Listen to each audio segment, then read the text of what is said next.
Tim Dillon was talking about how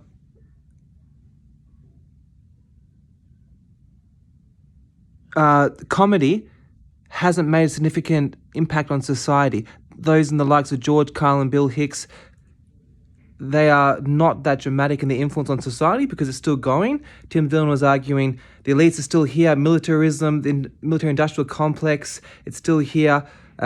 So therefore, comedy isn't that powerful. But a retaliation to Tim's theory is that Rome wasn't built in a day. Now these elites, these problems in society, they're huge, and you can't crash them down straight away. How do you eat an elephant? One bite at a time, right?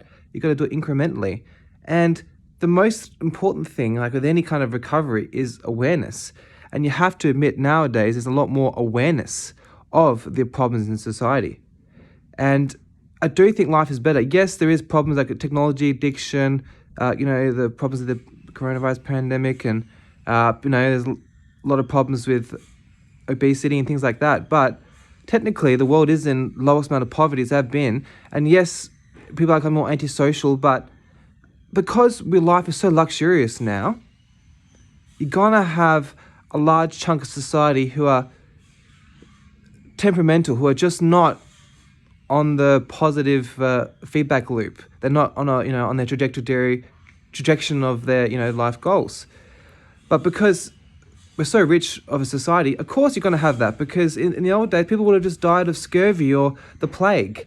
So yes, you're going to have people who are not thriving, and that's the nature of the beast. And we're getting there. It's progress. I mean, 100 years ago, people were still sweeping chimneys. How are you going, governor? So yeah, we've come a long way. Don't beat yourself up so much. Society's on a lot of progress, and I think it's the best time to be alive. I think because of the internet, and if you access the great content that's on there, you get free education, and it's the best time to be alive, I think. And so don't underestimate the effect of content, of media, of stand-up comedy on society, on awareness and progress, and breaking down these barriers of these incredibly large, complex problems that are been facing society for hundreds of years. Just really give credit where credit's due, and it's not going to be like a 1+1 reaction where, okay, George Carlin did a stand-up comedy, the Federal Reserve just restructures their entire system. It's not going to be like that. It's going to be like a slow ripple effect, and it's only now when people can really access that freely because of people in lockdown, and YouTube has gotten more popular, and the stand-up comedy has gotten extremely big now because it's one of the few places in the world where there's actually free expression, and it's getting more and more popular. And the controversy of banning people is actually making it more prestige, because most people are good, and most people are quite smart sometimes, and they are aware of things like increased censorship. And hold on, why is that going on?